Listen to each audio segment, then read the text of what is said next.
AIIMS Jammu में आरंभ होने से पहले यहाँ जो योग्य डॉक्टर अलग अलग विभागों के हैं, बहुत महारत रखते हैं, उसकी जानकारी आप तक हम पहुँचा रहे हैं एम्स के इस सोशल मीडिया प्लेटफॉर्म पर। और उसी क्रम को आगे रखते हुए आज मैं आपको जानकारी दूंगा। डॉक्टर शबाब अंगुराना साहब, आप professor head of the department है रेडियोथेरेपी ऑन्कोलॉजी। डॉक्टर साहब, आपका स्वागत है। दर्शक जानना चाहेंगे फेफड़ों का कैंसर जो आपके विभाग का है, ये है क्या और भारत में इसकी स्थिति क्या है?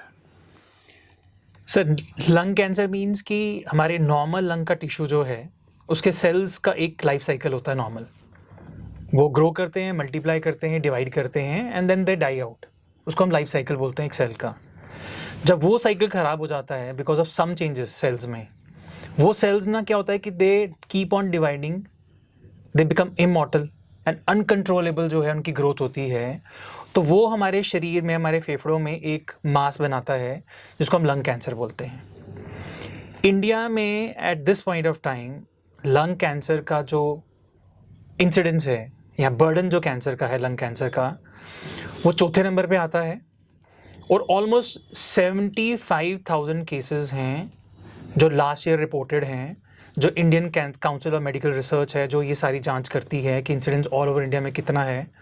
अप्रॉक्सीमेटली 75,000 केसेस लंग कैंसर के थे जिसका बर्डन इंडिया में 2022 में था। एंड इट इज़ एंटिसिपेटेड कि ओवरऑल जितने भी कैंसर हैं including lung cancer, next 20 years में, 2040 तक में ऑलमोस्ट 60% राइज होगा कैंसर इंसिडेंस का, और उसमें लंग कैंसर भी वन ऑफ द कैंसर्स होंगे। एंड डाउन साइड जो सबसे बुरी बात लंग कैंसर के बारे में है कि it is notorious for causing cancer death.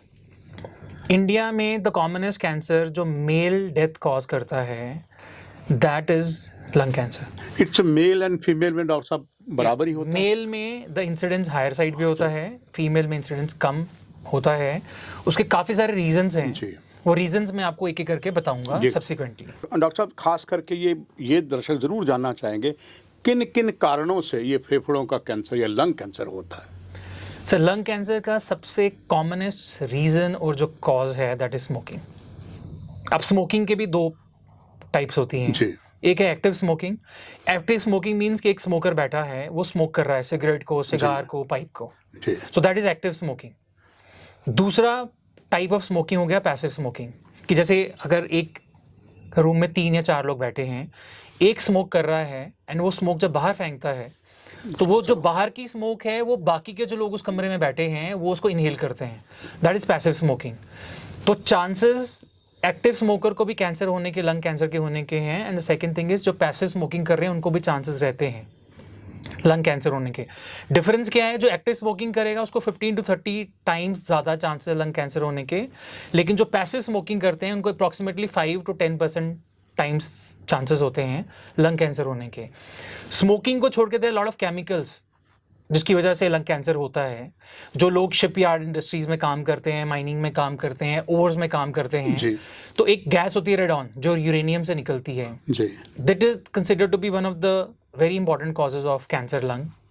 फिर आर्सेनिक होता है जो पानी में मिला हुआ होता है। एस्बेस्टोस होता है जो इंडस्ट्रीज में लोग काम करते हैं उसके एक्सपोजर से होता है। देन एनवायरमेंटल फैक्टर्स में air pollution. It is said कि 1 to 2% चांसेस ज़्यादा होते हैं जो लोग ज़्यादा पोल्यूटेड एयर में रहते हैं over a life time. And least but not is genetic changes. कि जेनेटिक चेंजेस कुछ हमारे हाथ में नहीं है, तो लाइफ के साथ उसी होते हैं। जन्मांतर आ रहा है। कुछ हमें फैमिली से इनहेरिट होते हैं, कुछ चेंजेस आते हैं।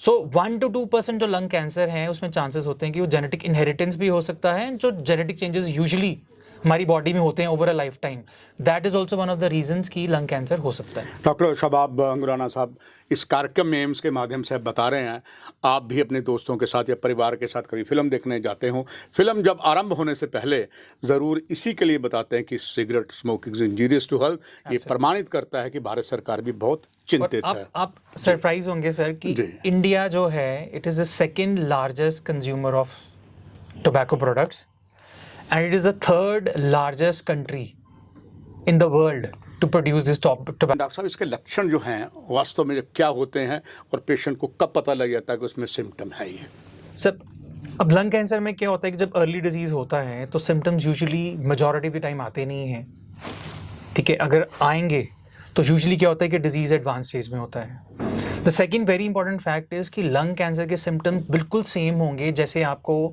कैंसर को छोड़ के कोई और फेफड़ों की बीमारी होगी।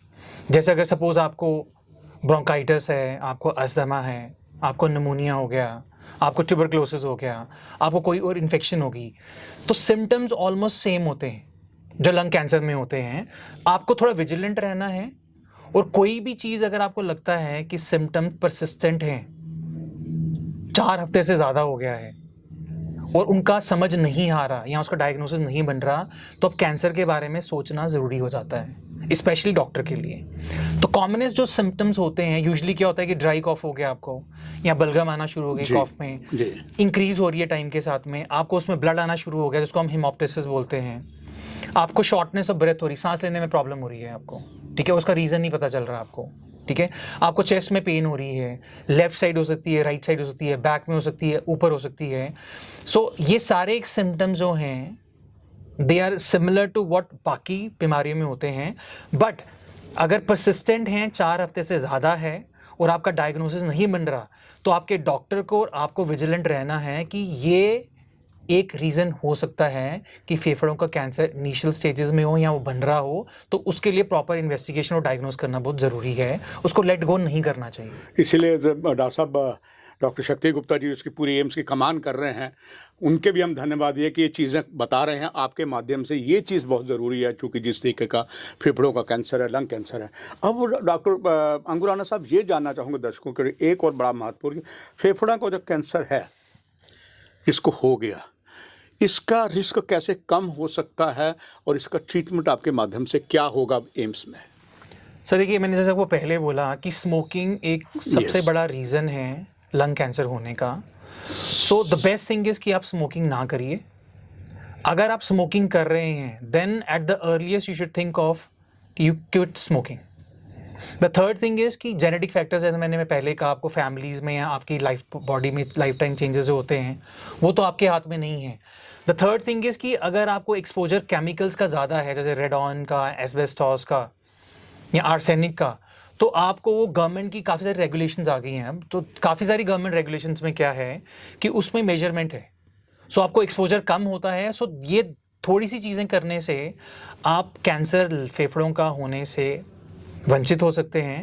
एंड एक इम्पॉर्टेंट फैक्टर जो है आपका लाइफस्टाइल, कि आपकी डाइट अच्छी हो, आप फ्रूट ज़्यादा खाइए, आप वेजिटेबल ज़्यादा खाइए, आप कुछ एक्सरसाइजेस करिए, आप एक हेल्दी लाइफस्टाइल जब लेते हैं तो उसमें भी आपको लंग कैंसर होने के चांसेस कम होते हैं। डॉक्टर साहब, खास करके मिथ की बात करें, आम बड़े से ऐसे वो क्या है और उसे कैसे कैसे किन चीज़ों से अवॉइड किया जाए? सब बड़े सारे लोग क्या कहते हैं कि जैसे सपोज लंग कैंसर हो गया, किसी को डायग्नोज हो गया कि लंग कैंसर हुआ है उनको, अब वो सोचते हैं कि जब लंग कैंसर अब हो गया तो उसको क्विट करने का, स्मोकिंग को क्विट करने का फ़ायदा क्या है।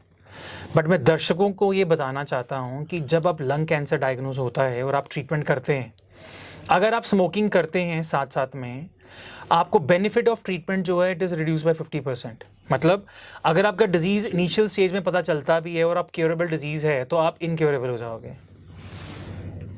ठीक है। दूसरा, लोग क्या सोचते हैं कि अगर अब हमने स्मोकिंग स्टार्ट कर लिया है, अगर हम क्विट स्मोकिंग करेंगे भी तो अब हमारा कैंसर होने का जो रिस्क है वो तो हमारा रहेगा ही रहेगा, पर ऐसा है नहीं। लिटरेचर और जो है इट इज़ वेरी क्लियर कि अगर आप स्मोकिंग आज बंद करते हैं, within 10 years there is 50 to 60% chances कि आपका रिस्क जो कैंसर होने का है वो 50 to 60% रिड्यूस हो जाएगा। And with in 20 years of quitting smoking आपका रिस्क जो है इट बिकम्स ऑलमोस्ट सेम जो एक नॉन स्मोकर का होता है। Doctor Shabab Angurana ji, head of the department, इस विभाग के महत्वपूर्ण जानकारियाँ आपने दी हैं और आशा है कि जब पेशेंट आपके पास आएंगे वो इस एम्स में क्योर होके जाएंगे, because you are head of the department. आपने बहुत सी जानकारी दी, आपका धन्यवाद। दर्शकों, आपसे भी लेते हैं इजाज़त। धन्यवाद।